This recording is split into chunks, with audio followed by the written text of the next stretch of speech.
In today's video, I'll answer your question, what is the Nazirite vow?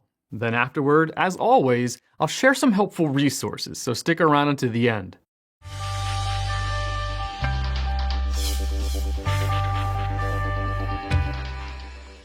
The Nazirite vow is taken by individuals who have voluntarily dedicated themselves to God. The vow is a decision, action, and desire on the part of people whose desire is to yield themselves to God completely. By definition, the Hebrew word Nazir simply means to be separated or consecrated. The Nazirite vow, which appears in Numbers chapter 6, verses 1 through 21, has 5 features. It is voluntary, can be done by either men or women, has a specific time frame, has specific requirements and restrictions, and at its conclusion, a sacrifice is offered. First, the individual enters into this vow voluntarily. The Bible says, "Speak to the Israelites and say to them, if a man or woman wants to make a special vow, a vow dedication to the Lord as a Nazirite," in Numbers chapter 6, verse 2. This shows that it is individuals who take the initiative to consecrate themselves to the Lord. There is no divine command involved. While generally done by the individual by his own choice, 2 individuals in the Old Testament and 1 in the New Testament were presented to God by their parents. Samuel and Samson in the Old Testament, 1 Samuel chapter 1 verses 8 through 28, and Judges chapter 13 verses 1 through 5, and John the Baptist in the New Testament, Luke chapter 1 verses 13 through 17, received the Nazirite vow from birth. Second, both men and women could participate in this vow, as Numbers chapter 6 verse 2 indicates a man or woman.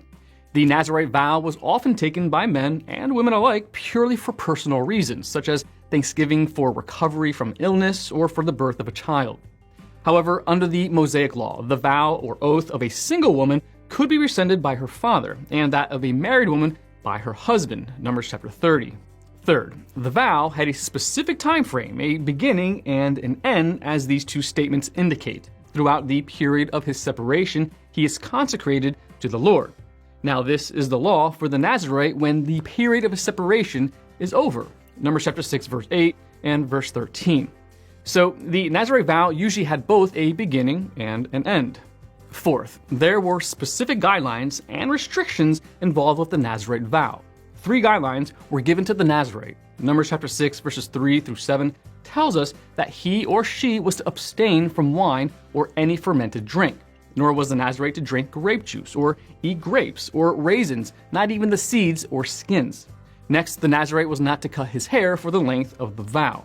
Last, he was not to go near a dead body, because that would make him ceremonially unclean. Even if a member of his immediate family died, he was not to go near the corpse.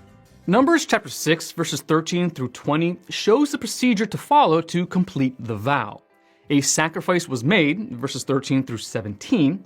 The candidate's hair was cut and put on the altar, and the priest did the final task of completing the sacrificial process, which ended the vow, verse 20. This section concludes with the statement, "This is the law of the Nazirite who vows his offering to the Lord in accordance with his separation, in addition to whatever else he can afford. He must fulfill the vow he has made according to the law of the Nazirite," chapter 6, verse 21.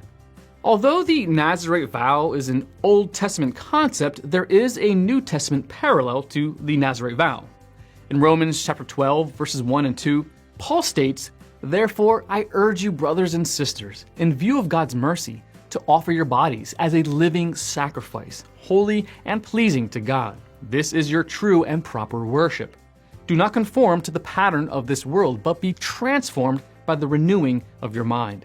Then you will be able to test and approve what God's will is, his good, pleasing, and perfect will." For Christians, the ancient Nazirite vow symbolizes the need to be separate from this world, a holy people consecrated to God. Want to learn more? Subscribe so you don't miss the next video. Visit GotQuestions.org for more great content, and check out the details section below this video. There you'll find one book I recommend along with several links related questions.